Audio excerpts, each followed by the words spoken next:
É a mulher, é a mulher, é a mulher que esse povo quer. É a mulher, é a mulher, Taparica quer. Diz! É a mulher, é a mulher, é a mulher, é a mulher que esse povo quer. Boa noite, meu povo, minha gente, meus conterrâneos. A nossa terra não pode continuar da forma que está.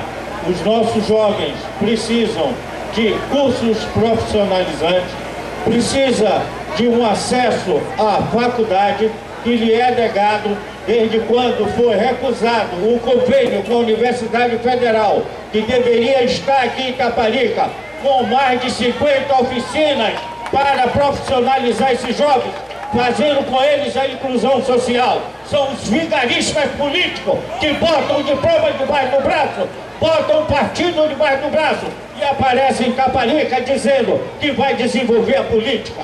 Quem tem que desenvolver é o povo dessa terra. Vamos excluir todo esse pessoal que chega aqui com o partido debaixo do braço. Opa, vem cá, meu amigo, vamos ali, vamos conversar. Nada, isso é conversa piada. São os verdadeiros vigaristas.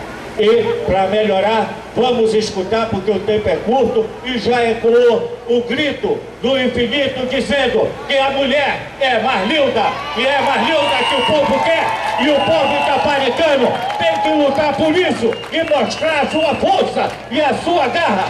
E mais linda será 12, no dia 7, mais linda é Edinho Vice e Gregório Gomes, não se esqueçam, 28888. Muito obrigado. Pois é.